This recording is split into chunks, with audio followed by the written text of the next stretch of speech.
जय हिंद। देखिए, अमेरिका और इजराइल में जितनी बेहतर दोस्ती है ना, ऐसी ही दोस्ती अमेरिका और ईरान की थी। अमेरिका और ईरान जिगरी दोस्त थे, लेकिन 1979 के बाद दोनों एक दूसरे के जानी दुश्मन बन गए। कैसे एक वेस्टर्न कल्चर को छोड़कर इस्लामिक रिवॉल्यूशन की ओर ईरान चला गया, और कैसे आयतुल्लाह खमैनी का उदय होता है, और क्या ये सिनेरियो होता है, आईआरजीसी कैसे बनती है, ये हम शुरू से देखते हैं। देखिए, ईरान में पेट्रोलियम की खोज हो गई। ईरान से अंधाधुंध पेट्रोल लेके अमेरिका और ब्रिटेन जा रहे थे, लेकिन ईरान के एक प्रधानमंत्री होते हैं, नाम होता है मूसाडेक, मोहम्मद मूसाडेक। ये क्या करते हैं, ईरान की जितनी पेट्रोलियम कंपनी थी जिसे ब्रिटेन और अमेरिका तेल निकालती थी, उन कंपनियों को इन्होंने नेशनलाइज करके सरकारी घोषित कर दिया, और रातों रात ब्रिटेन और अमेरिका की कंपनी को जाना पड़ा। इससे वहां के लोग बहुत खुश हुए और रातों रात मूसाडेक वहां के हीरो बन गए। लेकिन अमेरिका और इसकी ब्रिटेन की खुफिया एजेंसी, अमेरिका का सीआईए और ब्रिटेन के MI16, ये मिलकर इनकी तख्ता पलट कर देते हैं और इन्हें गिरफ्तार करा देते हैं, और ईरान की सत्ता दे देते हैं एक ऐसे लालची व्यक्ति के पास, रजा पहलवी के पास। और रजा पहलवी जब आता है तो रजा पहलवी वहां पर एक राजतंत्र ला देता है, और रजा पहलवी अमेरिका के इशारों की कठपुतली बन जाता है। रजा पहलवी के आने के बाद ईरान के जितना पेट्रोलियम है उसे अमेरिका निकालता है, उसे रिफाइन करने का भी अमेरिका करता है, बेचने के लिए डॉलर का यूज करता है, इवन उस पेट्रोलियम को रखने के लिए भी अमेरिका की कंपनी करती है। यानी तेल तो था ईरान का, लेकिन पूरा मलाई खा रहा था अमेरिका। यह बात वहां के लोगों के अंदर तो चुभ रही थी, और रजा पहलवी के खिलाफ लोग हो गए थे ईरान के लोग। लेकिन इसके खिलाफ जब आवाज उठाया गया तो रूहुल्लाह खोमैनी ने इसके खिलाफ सबसे भरपूर तरीके से आवाज उठाया। लेकिन रूहुल्लाह खोमैनी को ईरान छोड़कर जाना पड़ा। तो कभी ये ईरान छोड़ के इराक गए, सीरिया गए, तुर्की गए, फाइनली ये फ्रांस इनको शरण दिया था, फ्रांस में जाके रह गए। लेकिन वहां से भी संदेश भेजते थे, लेकिन उतना प्रभाव नहीं पड़ता था। जो लोग रेजा पहलवी के खिलाफ आवाज उठाते थे, रेजा पहलवी की जो खुफिया एजेंसी थी उसका नाम था सबाक। रजा पहलवी सबाक की मदद से उन लोगों को घर से उठवा लेता था, और जो उसके खिलाफ बोलता था उसकी पूरी फैमिली को उठा के इतना बुरा टॉर्चर करते थे सब, और मार डालते थे सब। कोई भी रेजा पहलवी के खिलाफ बोलने के लिए तैयार नहीं था। रेजा पहलवी अमेरिका के प्रभाव में आकर व्हाइट रिवॉल्यूशन लाता है, और ये रेजा पहलवी एक नंबर का शराबी आदमी था, बाद में कैंसर से मरा भी, और एक नंबर का अय्याश था। ये अमेरिका से प्रेरित होकर व्हाइट रिवॉल्यूशन लाता है, और इसे शराब पीना और अय्याशी बहुत शौक था। तो 1979 की बात बता रहे हैं। उस समय ईरान में शराब खुलेआम हो गया। ये उस समय की स्टूडेंट्स का ड्रेस है ईरान में। इसने ऐसे कल्चर को वहां लागू कर दिया, अश्लीलता भर भर के ले आ दिया पूरा ईरान में। ये उस समय की मैगजीन चलती थी ईरान की, और वहां के बीचों पे लोग इस तरह का गुटखा, शराब, सिगरेट, ये सब चीजें पूरा वहां तेजी से फैल गई सब यहाँ पे। साथ ही वहां पर अश्लीलता इतनी बढ़ गई कि अंडरवियर पे ये सब नंगटे घूमने लगे सब यहाँ पे। अच्छा, अमेरिका का भी अलग टाइप का है यहाँ पे। अब देखिए, ये लोग ऐसा कपड़ा पहन के घूमेंगे तो बवाल हो जाएगा। एक तो बिहार का विधायक अंडरवियर पे ट्रेन में घुस गए थे तो बवाल, भैया तू खुलेआम घूमेगो यहाँ पे। ये तो मतलब क्या है कि महिला है तो कितना छोटा कपड़ा पहन लो, ये अमेरिका वालों का कल्चर है। खैर, यहाँ पे क्या ही अलग कल्चर। तो ये रेजा पहलवी अपनी पत्नी के साथ मिलकर बहुत पैसा उड़ाता था। इसकी पत्नी भी वैसा ही बौंक थी, पूरा पैसा उड़ाने वाली थी यहाँ। साथ ही 1971 वो पेट्रोलियम का पैसा तो एक तो आ नहीं रहा था, अमेरिका ले जा रही थी। जो बचा हुआ पैसा था 1971 में पार्सेपोलिस नाम का एक त्योहार आयोजित किया गया। पूरी दुनिया के लोगों को बुलाया गया पर्सिया यानी ईरान के तेहरान में।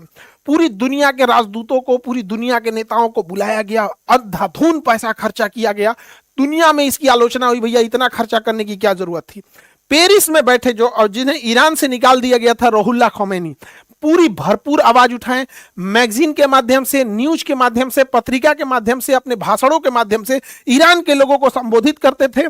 और ईरान के लोग, उसने क्या किया, 8 सितंबर 1978 को लोग जुमे की नमाज पढ़ के बाहर निकल रहे थे, और उसके खिलाफ पूरा प्रोटेस्ट कर रहे थे, राजा रेजा पहलवी के खिलाफ। यहां पर अमेरिका उसका साथ दे रहा था। लेकिन रेजा पहलवी की जो पुलिस थी, यानी जो पुलिस और पैरामिलिट्री को लगाकर इसने उन लोगों पे गोली चला दिया, जिसे ब्लैक फ्राइडे कहते हैं। और जैसे ये गोली चली, आंदोलन और उग्र रूप ले लिया, और देखते देखते पूरा ईरान इस जन आंदोलन में आ गया। और पूरी तरह से ईरान को चारों ओर से घेर लिया गया, गली गली से पूरी मिलकर मारे सब मत यहां पे। तो रेजा पहलवी को भागना पड़ा। जनवरी में भागा, ये जनवरी 1979 जनवरी में रेजा पहलवी भागा। और जैसे रेजा पहलवी भागता है, पेरिस में बैठे रोहुल्ला खोमेनी ये जनवरी में भागता है और वो फरवरी 1979 में ईरान चले आते हैं। ये भागा जनवरी में क्योंकि इन्हें ने इसे भगाया था, इसके रहते आ जाता तो फांसी दे देता यहाँ पे। और ये जनवरी में भागा, ये फरवरी में आ गया। आप जानकर ताज्जुब कीजिएगा, जब रोहुल्ला खोमेनी ईरान आए थे तो उस समय 50 लाख लोगों ने स्वागत किया था रोहुल्ला खोमेनी का। 50 लाख, 50 लाख लोगों ने स्वागत किया और इसे ईरान छोड़ के भागना पड़ा। ये अलग अलग जगह पे शरण लेता था, कभी तुर्की में लिया, कभी यूरोप में लिया, हंगरी में लिया, फ्रांस में लिया, अलग अलग जगहों पे ये शरण लेता था। लेकिन इसको लोगों ने उतना ध्यान नहीं दिया, भाग दिया जाएगा चोट्टा को यहाँ पे रेजा पहलवी। ठीक था, सोचा भारत के एकदम खिलाफ रहता था। रोहुल्ला खोमेनी जब यहां आ गए तो रोहुल्ला खोमेनी ने कहा कि वेस्टर्न कल्चर खत्म, व्हाइट रेवोल्यूशन खत्म, ईरान को इन्होंने इस्लामिक रिवोल्यूशन कर दिया, इस्लामिक रिपब्लिक ऑफ ईरान कर दिया और इन्होंने इस्लामिक रूल को लागू कर दिया। और ईरान में जो इसे डांस बार खुल गया था, जगह जगह सिगरेट का, शराब का, नचनियों का, अयासी का जो अड्डा बनाना, सबको गोली मरवा दिया। नहीं, आप तोरा लाइसेंस देते, सबको खींच खींच के गोली मरवा दिया यहाँ पे। अच्छा, अंग्रेजों की चाल समझिए, एगो बिलार चाल चलवाता है सब, कैटवाक। कैटवाक माने चारों ओर से लोग देखेगा और मैं अंडरवियर पहन के ऐसे ऐसे चलेगी से, कैटवाक, बिलार चाल। अरे भाई, तो पूरा कपड़ा पे चले ना, चड्ढी अंडरवियर पे क्या जरूरत है, ना चले अभी। ये आकर्षण और ये सुंदरता होती है। सुंदरता और आकर्षण में अंतर होता है। आप रामायण देखे होंगे, सीता माँ को देखिए, कोई भी व्यक्ति सीता नहीं कर, अपने से मां निकल जाता है, सीता मां यहाँ पे। तो यहां पर क्या है ना, आप देखिएगा, चाहे हमारी जो संस्कृति है, तो हमारी संस्कृति को ये सब गलत दिखाएंगे, सब कहेंगे सब पिछड़ी संस्कृति है, जबकि हमारे यहाँ ऑटोमेटिक सम्मान झलकता है, ऐसे चीजों से होता है। तो जब हम भारतीय परिदृश्य में रहते हैं तो ये सुंदरता है।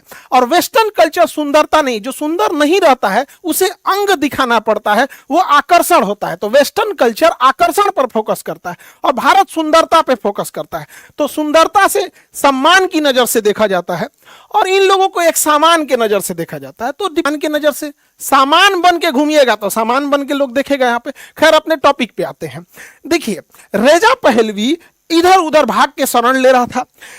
रेजा पहलवी को फाइनली जिमी कार्टर ने शरण दे दिया अमेरिका में। इस ससुरे के लोगों का गुस्सा भयानक आया, क्योंकि अमेरिका ही वो था जो मूसा डेक को हटाया था, अमेरिका ही था जिसने इसे शरण दिया। अब ईरान के स्टूडेंट, पब्लिक, जनता पूरा खिलाफ हो गई अमेरिका से और कहा गया कि अमेरिका तुम रेजा पहलवी को दे दो, उसे तेहरान की सड़कों पर फांसी दिया जाएगा। वह मूसा डेक को हटाया, उसने रेजा पहलवी को फांसी देने की पूरी मांग होने लगी और धीरे धीरे यह मांग इतनी बढ़ गई कि लोगों ने कहा कि अमेरिका से लेके आओ रेजा पहलवी को, इस ससुरा को ले आकर फांसी दिया जाएगा। लेकिन अमेरिका वापस देने को तैयार नहीं था। अमेरिका ने कहा कि इसे कैंसर, लेकिन उसको सच में कैंसर था। अच्छा, रेजा पहलवी मरा भी कैंसर से। स्टूडेंट ने क्या किया, 4 नवंबर 1979 को तेहरान में यूएसए का जो दूतावास है, एम्बेसी, दूतावास मतलब होता है उस देश के अधिकारी वहां रहते हैं डिप्लोमेटिक रिलेशन के लिए। स्टूडेंट पूरे दूतावास को चारों ओर से घेर लेते हैं और दूतावास के अंदर घुस के वहां 52 लोगों को पकड़ लेते हैं। 52 डिप्लोमेट, ये दूतावास के अंदर नॉर्मल आदमी नहीं रहता है, बड़े बड़े हाई ऑफिसर रहते हैं। तो 52 डिप्लोमेट्स को पकड़ लिया स्टूडेंट ने और तेहरान की गलियों पे इनकी आंख पे पट्टी बांध के परेड निकाला गया था। लोग जूते मार रहे थे, इन लोग को बहुत टॉर्चर किया गया। और आपको जान के ताज्जुब होगा, अमेरिका यानी लगभग 1.5 साल तक इन लोगों ने बंदी बना के रखा था। अमेरिका सुपर पावर टुकुर टुकुर देखते रह गया। अमेरिका में इसका बड़ी छीछा लेदर हुआ। जिमी कार्टर ने रोहुल्ला खोमेनी से कहा कि हमारे डिप्लोमेट्स को वापस भेजो। इन्होंने कहा कि एक काम करते हैं, हम तुम्हारे डिप्लोमेट्स को वापस भेजेंगे, तुम है रेजा पहलवी का जो कैंसर का इलाज कर रहा है इसको वापस भेजो, अगर हम फांसी देंगे। तो दोनों में टसा किया कि ईरान के जो $12 बिलियन के एसेट्स थे, सोने चांदी थे, डॉलर थे, उसको सीज कर दिया। कहा कि नहीं, इसको हम फ्रीज करते हैं, जब तक तुम हमारे राजदूत को वापस नहीं दोगे तब तक तुम्हारा पैसा हम फ्रीज रखेंगे। ससुरा ईरान में और बवाल हो गया, कहा कि अब तो हम देवे नहीं करेंगे, आओ छोड़ा ले यहां पर। तो अमेरिका का घनघोर बेइज्जती पूरी दुनिया में। तो अमेरिका ने प्रतिबंध लगा दिया, कहा कि ईरान से जो भी तेल खरीदेगा, गैस खरीदेगा, व्यापार करेगा, उसको हमारी कंपनी टेक्नोलॉजी नहीं देगी, पैसा नहीं देगी, फंड नहीं देंगे, हथियार नहीं देंगे।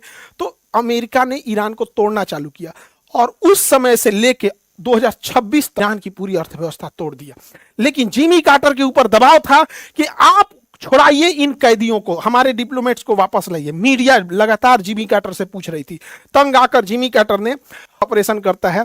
ऑपरेशन का नाम रहता है ऑपरेशन ईगल क्लॉ 1980। इस ऑपरेशन में टोटल 6 C-130 सुपर हरकुलिस जहाज को भेजा जाता है।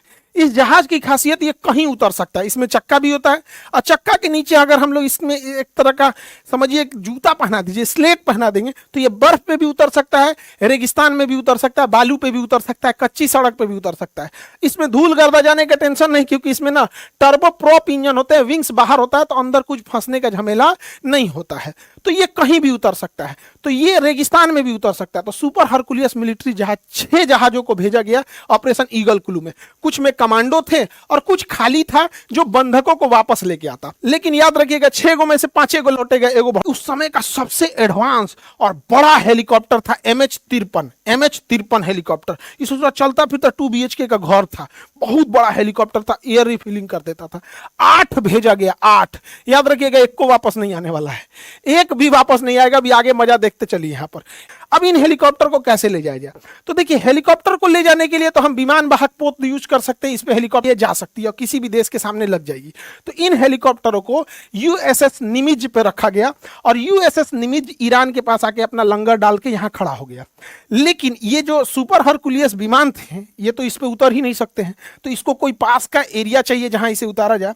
तो ओमान के पास यहाँ पर एक छोटा सा द्वीप है, उसका नाम है मसीराह द्वीप। इस मसीराह द्वीप के एयरपोर्ट पर इन 6 हरकुलिस जहाजों को रखा गया और डिसाइड हुआ कि यहां से ये हेलीकॉप्टर उड़ान भरेंगे तेहरान के लिए और यहां से ये विमान तेहरान के लिए उड़ान भरेंगे। और एक जगह तेहरान से पहले चुकान का नाम रखा गया डेजर्ट 1, ऐसे कोड नाम रखा गया डेजर्ट 1। अब देखिए 1980 का दशक चल रहा है, रेगिस्तान में वैसे ही कोई रहता नहीं है, दूर दूर तक रेगिस्तान में कोई नहीं रहता है। तो इन लोगों ने पहले डिसाइड किया था एक सुनसान रेगिस्तान तेहरान से 150 किलोमीटर दूर, वहां इन लोगों ने हेलीकॉप्टर और रेगिस्तान में ही जहाजिया को उतार देंगे लोग। और वहां पे ना मोबाइल था उस समय, कोई देखियो लेगा तो गोली मार देंगे सब, या तो बंधक बना लेंगे। ना मोबाइल था ना सैटेलाइट उतना एडवांस थे, तो रेगिस्तान में पड़े रह जाएंगे तो कोई दिक्कत नहीं है। और उसके बाद यहां से जाएंगे हम तेहरान, यहां से USS निमिज से 6 हेलीकॉप्टर 8 हेलीकॉप्टर उड़ान भरते हैं और इस मसीह बंदरगाह से उड़ान भरते हैं यहां से इसके हरकुलियस जहाज।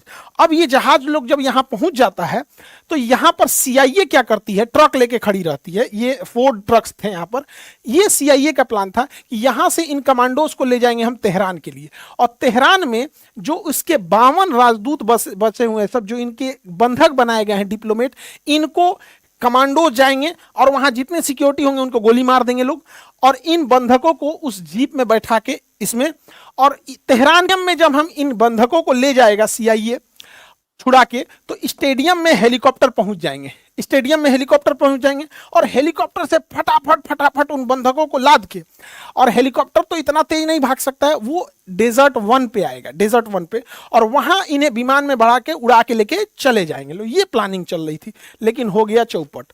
ईरान का ससुरा, ईरान एक किला है, चारों ओर पहाड़ है देखिए, और उन लोग यहाँ पे फंसे थे। यहाँ पर हेलीकॉप्टर का डायनेमिक टूट गया, एगो हेलीकॉप्टर का हाइड्रोलिक लीकेज फेल हो गया, उसका कंट्रोले काम नहीं कर रहा था, तो 2 निपट गया। अब तीसरा हेलीकॉप्टर ना, वहां आंधी उड़ गया, रेगिस्तान में धूल की आंधी हो गया, एमे ढह गया, 3 गो ढह गया। ले ससुरा तू नहीं, ये 8 गो में 3 जना ढह गए लोग शुरुआत में, अभी ऑपरेशन हुआ ही नहीं, इससे में 3 जना ढह गए लोग। अब हुआ बवाल, क्योंकि जब ऑपरेशन शुरू हो रहा था तो वहां कहा गया था कि कम से कम 6 गो हेलीकॉप्टर चाहिए, कम से कम 6 हेलीकॉप्टर चाहिए। ससुरा कि भैया आप 5 गो बचल है, कम से कम 6 हेलीकॉप्टर चाहिए, चाहिए तो 8, लेकिन 6 गो से कम नहीं होगा।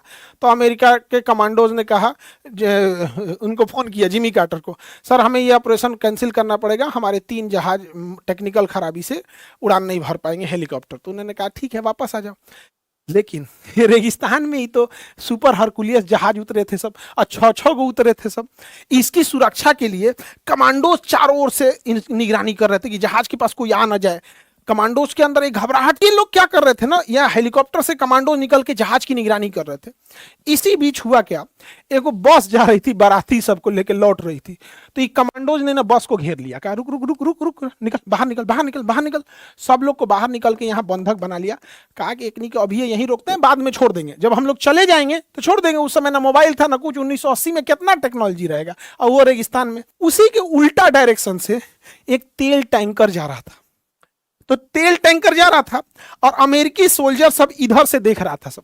तो जब इधर से देख रहा था सब, तो इन अमेरिकी सोल्जर्स को लगा कि ये कोई बस है, और ये तेल टैंकर वाला देख लिया, ये तो बंदूक लेके घूम रहा है सब। ये बस वाले को लगा ना कि ये कोई क्रिमिनल है सब, कि बंदूक लेके क्यों घूम रहा है। अमेरिकी सोल्जर्स को सब समझे सब कि डाकू है सब। तो ये क्या किया, और तेज कर दिया कि कचार के निकल जाएंगे। तब तक वो बैला पर गोली चला दिया सर। अरे बैला अमेरिकी फौजियों ने गोली चला दिया, ये भड़क गया। जैसे ब्लास्ट हुआ ना, इतना भीषण ब्लास्ट हुआ कि ये खबर लग गई ईरान की सेना को। अब ईरान की सेना उस समय क्या करे, तो ईरान की सेना हरकत में आ जाती तो गड़बड़ होता। तो इन लोगों ने कहा भाग भाग भाग भाग, जल्दी भाग जल्दी भाग। यही में गड़बड़ा गया। जल्दी के चक्कर में ना एगो हेलीकॉप्टर क्या हुआ, उड़ान भरा ना, तो एगो जॉर्जिया में जाकर लड़ गया। ले ससुर ने, यही के कहा जाता है ना कि जब दिन खराब रहता है ना, तो ऊंट पे बैठल आदमी को कुत्ता काट लेता है। यही हुआ, बेचारा का 3 गो हेलीकॉप्टर टेक्निकल खराबी हो गया, एगो लड़ गया। ससुरा लड़ा ना तो एगो जहाजियों को ले गया। ई हेलीकॉप्टर में 3 जना थे, ये मर गए लोग। ये बड़का जहाज में 5 को क्रू मेंबर थे, ये तो खाली गया था इसलिए कि इसमें कमांड जो बंधक है उनको भर के लाया जाएगा। तो 8 जने मरियो गए लोग, 8 जना मर गए। तो एगो हेलीकॉप्टर और क्रैश हो गया, बच गया कई गो, 4 गो। टोटल 4 गो हेलीकॉप्टर तो गया काम से, बच गया 4 गो को। तो अमेरिकी सैनिकों ने कहा, हे भाई हम हेलीकॉप्टर से नहीं जाएंगे, हेलीकॉप्टर से नहीं जाएंगे, बड़ी धीरे धीरे जाएगा, ईरान की सेना मार देगी, हमको भी इसी में लाद के ले चलो। तो भैया हुआ कि 4 गो हेलीकॉप्टर को छोड़ दो ईरान में ही। अमेरिका ने अपना 4 गो हेलीकॉप्टर ईरान में छोड़ा, 8 गो गया, 4 गो ढह गया, और 4 गो हुए छोड़ के भागना पड़ा। और एगो तो ढहा था यहीं में लड़ के, तो एगो इहो चौपट हो गया। तो 8 तो 8 हुए रह गए, और 6 गो में 5 गो लौटा का, तो कुछ नहीं, खाली हाथ लौटे। घनघोर बेइज्जती हुआ अमेरिका का, एकदम गाढ़ा बेइज्जती हो गया अमेरिका का। और अमेरिका में जिमी कार्टर का थू थू हो गया। जिमी कार्टर का एकदम 80 में इनका बंधक बना लिया गया, और ऑपरेशन ईगल क्लू फेल हो गया। और 81 में इलेक्शन था, उसी साल इलेक्शन था। तो इलेक्शन में इनको भयंकर इसका लॉस उठाना पड़ा, और फाइनली जिमी कार्टर को मजबूर होना पड़ा, ईरान के 12 बिलियन डॉलर को वापस देना पड़ा। और रुहुल्लाह खोमैनी ने कहा कि ठीक है, हम आपके बंधकों को वापस देंगे। ये कितना ढीठ आदमी। बाद इन्होंने कहा कि जब तक जिमी कार्टर रहेगा हम वापस नहीं करेंगे, जिस दिन जिमी कार्टर चल जाएगा उस दिन हम वापस करेंगे। और जिमी कार्टर हुआ भी, जिमी कार्टर इलेक्शन में हार गए। इनके जगह इलेक्शन जीतते हैं रोनाल्ड रीगन, और अमेरिका के राष्ट्रपति बोलते हैं रोनाल्ड रीगन। 20 जनवरी 1981 को जिमी कार्टर इस्तीफा देते हैं, और 20 जनवरी 1981 को रोनाल्ड रीगन शपथ लेते हैं। रुहुल्लाह खोमैनी ने 20 जनवरी को इन लोग को छोड़ा है, जबकि जिमी कार्टर कहते रह गए थे कि 19 जनवरी को छोड़ दो, कम से कम मेरे कार्यकाल में हम ये कह तो सकते हैं कि हमने बंधकों को वापस बुलाया था। कहा कि ना, हम आपको छोड़बे नहीं करेंगे। सोचो तुम ना, मैटर तो सलट गया, हमारे रेजा पहलवी को दीजिए जो कैंसर का इलाज करा रहा है ना, तो हम आप से भिड़ेंगे। तो जिमी कार्टर को इसका नौबत नहीं आया, क्योंकि रेजा पहलवी कैंसर से मर गया, और रेजा पहलवी का विवाद भी खत्म हो गया। अब ईरान पर देखते हैं किस तरह से स्ट्रक्चरल चेंजिंग लाते हैं रुहुल्लाह खोमैनी। इन्होंने ईरान को इस्लामिक रिपब्लिक घोषित कर दिया, और यहां पर इन्होंने एक धार्मिक नियम लाया। देखिए, इस्लाम हुए हैं, इमाम मेहदी इस्लाम धर्म के अनुसार अभी जो है वो एक्युल्टेशन में है। एक्युल्टेशन मतलब होता है गैबत में, वो दुनिया के नजरों से हटे हुए हैं। वो आएंगे, और वो आने के बाद दुनिया से नफरत, ऊंच नीच का भेदभाव, जुआ, शराब, मर्डर, इस सारी चीजों को सजा देंगे, सबको खत्म करेंगे। एग्जैक्ट वैसे जैसे हिंदू धर्म में कल्कि अवतार है, वैसे ही यहाँ पे भी है। इनका अपना कल्चर, अपना ये धार्मिक परंपरा है। तो ईरान में रुहुल्लाह खोमैनी ने कहा कि जब तक इमाम मेहदी नहीं आ जाते हैं तब तक के लिए ईरान में शरीयत का कानून रहेगा, यानी इस्लामिक कानून रहेगा। उसी को शरीयत या शरिया कहा जाता है, जब तक इमाम मेहदी नहीं आते हैं। इस्लामिक कानून यानी शरीयत कानून को लागू कौन करवाएगा? तो रूहुल्लाह ख़ुमैनी का कहना था कि जब तक इमाम मेहदी नहीं आ जाते हैं तब तक कोई एक ऐसा व्यक्ति शासन करेगा जो पूरी, उसी को कहा गया विलायते फकीह, विलायते फकीह, और कहा गया कि यही संरक्षण करेंगे और इस्लामिक नियम से चलेंगे। संरक्षक को रहबर भी कहते हैं। रहबर मतलब संरक्षण, हमारा ख्याल रखने वाला। तो इस्लामिक कानून को ख्याल रखने वाला रहबर जो एक फकीर की तरह रहेगा, कोई शानो शौकत नहीं, कोई महंगे शौक नहीं, एक साधारण जीवन जिएगा, लेकिन शरिया कानून को तब तक के लिए हिफाजत करेगा जब तक कि इमाम मेहदी नहीं आ जाते हैं इनके अनुसार।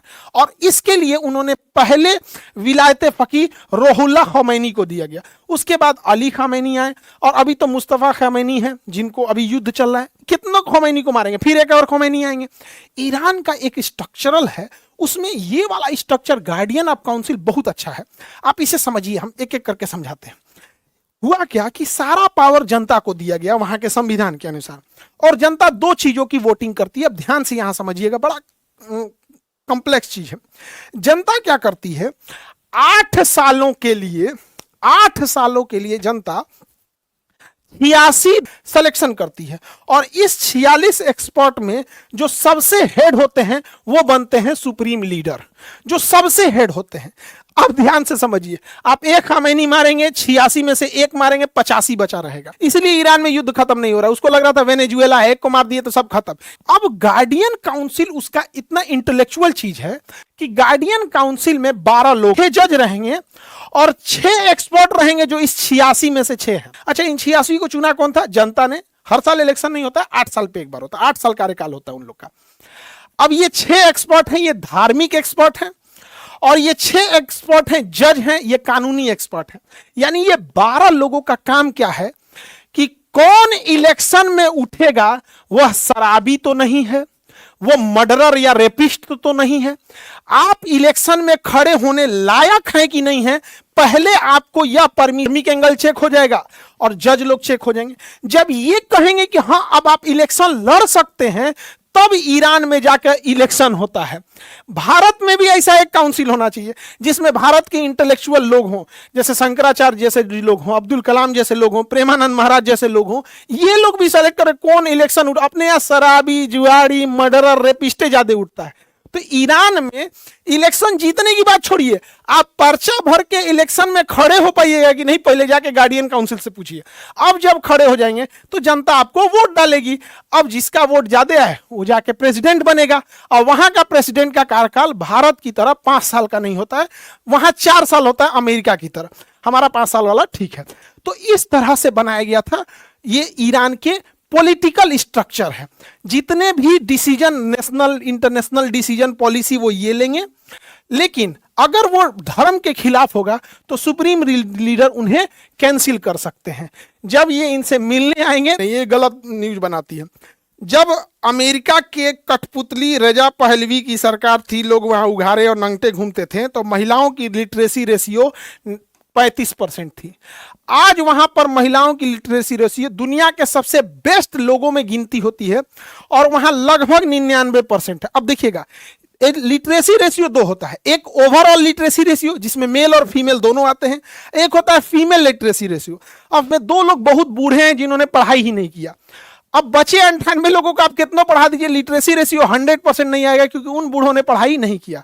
तो ईरान में फीमेल लिटरेसी लगभग 99% है, ये यंग फीमेल जो अभी आ रही हैं।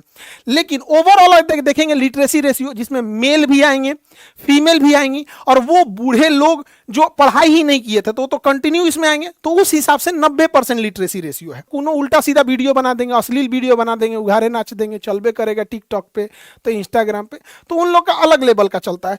कि अमेरिका में क्या है कि बिजनेस के स्कोप ज्यादा है।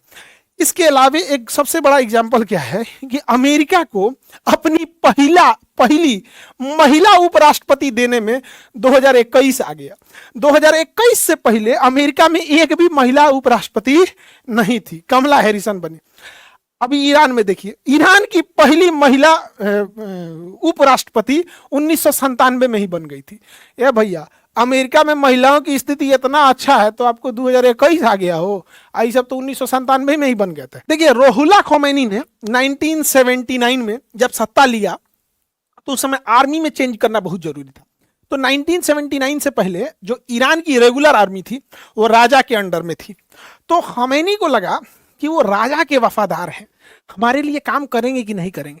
तो इन्होंने क्या किया, एक नई आर्मी बनाया, IRGC, Islamic revolutionary guard corps.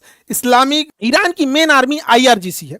Iran तब तक लड़ेगा जब तक आईआरजीसी है, तब तक लड़ेगा। और आईआरजीसी के इसने 32 टुकड़े करके रखे, मारते मारते हालत खराब हो जाएगा। और अगर ईरान में घुस भी गया ना अमेरिका, तो इतना वहां का ज्योग्राफी है कि वो तालिबान की तरह वहां भी फंस जाएगा।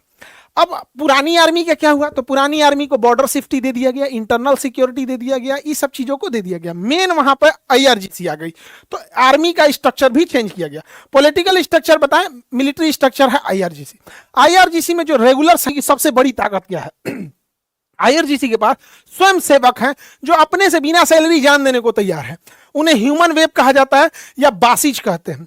अभी ईरान में संकट आया, लोग गहने बेच रहे हैं, अपने से वॉलेंट्री जाने के लिए रेडी हैं कि हम लड़ने जाएंगे। तो ये आईआरजीसी की एक बहुत बड़ी ताकत है। और अमेरिका को डर इसी बात का है कि अगर वो उतर गया ईरान में, तो ईरान में उसे लड़ना पड़ेगा सैनिकों से, एक आम नागरिक से भी लड़ना पड़ जाएगा।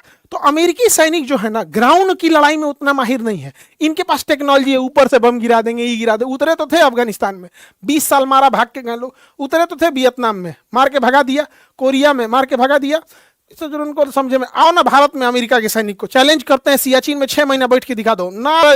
कलेजा इतना जबरदस्त है। दुनिया के सबसे ऊंचा युद्ध का मैदान सियाचिन, दुनिया का सबसे ठंडा युद्ध का मैदान सियाचिन, दुनिया का सबसे खड़ा युद्ध का मैदान सियाचिन। आओ देखते हैं, सोच रहे ऑक्सीजन घट जाता है वहां पर, हेलीकॉप्टर हाँफ जाते हैं सब। अमेरिका का हेलीकॉप्टर चढ़ नहीं पाता, हाँफ अरे बाप बाप कहाँ चढ़ा दिया। तो ईरान की ये बहुत बड़ी ताकत है, इसलिए अमेरिका ईरान के जमीन से घुसना नहीं चाह रहा है। और इसके अलावा हूती, हमास, लेबनान में हिजबुल्लाह है, गजा में हमास है, इन्हें भी ईरान पैसा देता है, इन्हें भी ईरान पैसा देता है। ईरान यमन में हूती विद्रोहियों को देता है। अब देखिए, तेल के ले जाने के जो रास्ते थे, तेल ले जाने के जो मेन रास्ते, हारमुज को ईरान यहां से बंद कर दिया। और बाब अल मंदेब 1979 से 80 के बीच में ईरान एकदम तबाह था। उसे अपना पॉलिटिकल स्ट्रक्चर चेंज करना था, मिलिट्री चेंज करना था। अमेरिका से लड़ गया, अमेरिका का सैंक्शन झेला, वहां की मिलिट्री पूरे चेंज किया, रेजा पहलवी को हटाया। बड़ी झमेला था बेचारा ईरान के पास। ये सद्दाम हुसैन देखा कि और तरीका, सद्दाम हुसैन सुननी ऐसी कहा कि यही मौका है, मार देते, ले मार दे। ये सद्दाम हुसैन का है, शौक था इनको लड़ने का, नाप दिया अमेरिका इनको। पूछिए तो नहीं इनसे, अमेरिका मारा ईरान पे तो पूछते हैं लोग क्या गलती था, काहे मारे हो? सद्दाम हुसैन क्या गलती था, ईरान का मार दिए। ई क्या किया ना, कहा कि बढ़िया मौका, अब ये ईरान को मार देंगे, अब ये मार देंगे ईरान को। और ईरान को इसने मारा 1980 से 88 तक। ये ससुरा तुरा ईरान कर दिया, 8 साल युद्ध किया। ये सद्दाम हुसैन बड़ी मन बड़ा आदमी, यहां समझिए, ईरान से युद्ध में थका ना 1988 में, तो 2 साल का गैप करके कुवैत पे मार दिया। का कुवैतों को मारेंगे। और आपको जान के तज्जुब होगा, सद्दाम हुसैन का भरपूर मदद अमेरिका कर रहा था। कहता बहुत अच्छा, मारो ईरान को, मारो। भरपूर मदद किया इसका अमेरिका ने। अमेरिका ससुरा किसी का सगा नहीं है। लेकिन बाद में सद्दाम हुसैन पे ही आरोप लगा दिया कि इनके पास परमाणु बम है, केमिकल हथियार है, जबकि सद्दाम हुसैन के पास ऐसा कुछ भी नहीं था। ये उस पर आरोप गलत था। और 2003 में अमेरिका ने इन पे हमला कर दिया सद्दाम हुसैन को और 7-8 महीने की मेहनत से सद्दाम हुसैन को पकड़ लिया। 1979 का दौर बड़ी खतरनाक था। रूस ने अफगानिस्तान पे कब्जा कर लिया और अफगानिस्तान में रशियन कल्चर थोपने लगा। कहा यहाँ स्कॉट पहन के घूमो, अंडरवियर पे घूमो, कोई दिक्कत नहीं है। तो अमेरिका सूरत तालिबान को पैदा किया अमेरिका और कहा मारो रूस को। तो उसी 1979 में अमेरिका ईरान पर था, कहा था कि वेस्टर्न कल्चर अपनाओ, ये करो। तो रसिया ने भी खोमैनी को कहा कि मारो ये अमेरिका को, मारो अमेरिका को। ले ससुरा तू नहीं, इस सेम टाइम पे दोनों को पीट रहा है सब, सेम टाइम। वीडियो बना देंगे, एक इराक पर क्या हुआ था उसका अलग बना देंगे। लेकिन अमेरिका और रूस के चक्कर में हुआ क्या, यहां से जब अमेरिका गया तो तालिबान पैदा कर दिया। अभी ईरान को डिस्टर्ब कर देगा, हम लोग को पेट्रोल का लॉस होगा। यहाँ ISIS आतंकवादी कर दिए सब। इस सब आतंकवादियों से अमेरिका को कोई दिक्कत नहीं होता है, फादरलैंड को कोई दिक्कत नहीं होता, ससुरा हमारे भारत के मदरलैंड को दिक्कत हो जाता है। क्योंकि आतंकवादियों को ना, ये पाकिस्तानिया क्या करते हैं, सब बोला बोला कहते हैं सब कश्मीर में चलो कश्मीर। अमेरिका की चाल समझिए, वो ईरान में खामेनी की सरकार को हटा के पहलवी की सरकार लाना चाहता है। खामेनी की सरकार भारत के साथ है, लेकिन ईरान में यदि अमेरिका की पहलवी सरकार आ गई, ये छोटा भारत के खिलाफ रहता है। इसी ने 1965 की लड़ाई में पाकिस्तान को 12 को हेलीकॉप्टर दिया था। अमेरिका के सिलेंडर वगैरह को सप्लाई चालू रखा है, थोड़ा लिमिटेड संख्या में, लेकिन चालू रखा है। पाकिस्तान के साथ भी अमेरिका यही करता है। और भारत में एक चीज समझिएगा कि भारत में क्या है कि इजराइल हमारा परमानेंट साथ नहीं देगा ईरान चाइना के मैटर पे। इजराइल जो है वो केवल पाकिस्तान के मैटर पे इंडिया का साथ देगा, लेकिन यह इजराइल चाइना के मैटर पे इंडिया का साथ नहीं देगा, और दिया भी नहीं है कभी। चाहे वो गलवान घाटी इंसिडेंट हो, आप देखिएगा इसने निंदा तक नहीं किया, बोला तक नहीं है, क्योंकि इंटरनेशनल अगर पाकिस्तान जैसे देश से लड़ने के लिए हम लोग को मदद लेनी पड़ रही है, तो एक बार दोबारा सोचना पड़ेगा, हमको टेक्नोलॉजी पे और पैसा खर्च करने की जरूरत है। और दूसरा, ईरान इजराइल का बहुत हाइप बना के रखा गया कि अरे बाप रे बाप बहुत बड़का चीज है। मारा है ईरान तो इनका आयरन डोम और डेविस स्लिंग और ये सब उड़िया दिया है। उससे उससे भयंकर भयंकर भारत के पास है, तो एक हाइप बना के रखा गया है। ऑपरेशन सिंदूर के दौरान मारा तो था पाकिस्तान ने, एक को इंटरसेप्टर आने से लड़ने के लिए हम लोग को वो नहीं। तो हमें बैलेंस लेने की जरूरत है। अब इन सब की चाल समझिएगा, ये दोनों मिले हुए हैं, सब ये दोनों मिले हुए हैं, सब आप चाल समझिए। इसके कहने पर ये ईरान से युद्ध थोप लिया, ये समझिएगा जो बोलेगा नेतन्याहू ये वही करेगा। लेकिन जब भारत से लड़ाई होगी पाकिस्तान की, तो इन दोनों की खतरनाक चाल समझिए, इन दोनों की खतरनाक चाल। ई ट्रंपा कहेगा ना नेतन्याहू भाई हम पाकिस्तान का साथ दे देते हैं, तो नेतन्याहू कहेगा हाँ साथ दे रहा था, ये इंडिया का साथ। आज दोनों एक के है सब, ये दोनों एक के है सब। कहता है कि ये कहता हम पाकिस्तान को हथियार बेचेंगे, ये कहता बहुत बढ़िया हम इंडिया को हथियार बेचेंगे। तो यही सब करके लड़ाता है जिंदगी भर, ये सब क्या किया है, सब यही काम किया है सब। तो ये आप समझे होंगे। और यूपीएससी और बीपीएससी के बैचेज आ गए हैं अप्रैल में। ज्योग्राफी 7 अप्रैल से, वर्ल्ड मैप 9 अप्रैल से। देखिए अगर आप मैप नहीं पढ़े हैं ना, तो आपको इंटरनेशनल रिलेशन, ज्योग्राफी, पॉलिटी सब बुझाएगा नहीं, तो ये बहुत जरूरी होता है पढ़ना। फिजिक्स 14 अप्रैल से स्टार्ट हो जाएगा। एक जरूरी सूचना, हर जिले के टॉपर लोग, 3 टॉपर, और हर जिले के 3 टॉपर को हम फ्री में पढ़ाएंगे। तो जो भी जिले का 3 टॉपर होगा, चाहे आपको यूपीएससी में जाना हो, बीपीएससी में जाना हो, पीसीएस में जाना हो, नीट में जाना है, जेई में जाना हो, चाहे आप 11 नीट जेई हो, 12th नीट जेई हो, या ड्रॉपर नीट जेई हो, सब में आप लोग के बैचेज स्टार्ट हो जाएंगे। हर स्टेट के 3 टॉपर और हर डिस्ट्रिक्ट के 3 टॉपर लोगों को हम लोग फ्री में एजुकेशन देंगे। और आप लोग के लिए सेमिनार आयोजित कर दिया जा रहा है। 29 मार्च को प्रयागराज में सेमिनार है, 29 मार्च को, और 5 अप्रैल को पटना के बापू सभागार में सेमिनार है। तो इस सेमिनार में आएंगे तो आपको चीज़ों को समझा दिया जाएगा। तो आप लोगों को इसमें कितना समझ में आया, और ईरान ये समझा देंगे। और गल्फ ऑफ हार्मुज में, यानी हार्मुज जल संधि स्टेट में अभी क्या हो रहा है, इसको नेक्स्ट वीडियो में समझाएंगे कि ईरान, इजराइल और अमेरिका की लड़ाई कहाँ तक पहुंची। जय हिंद।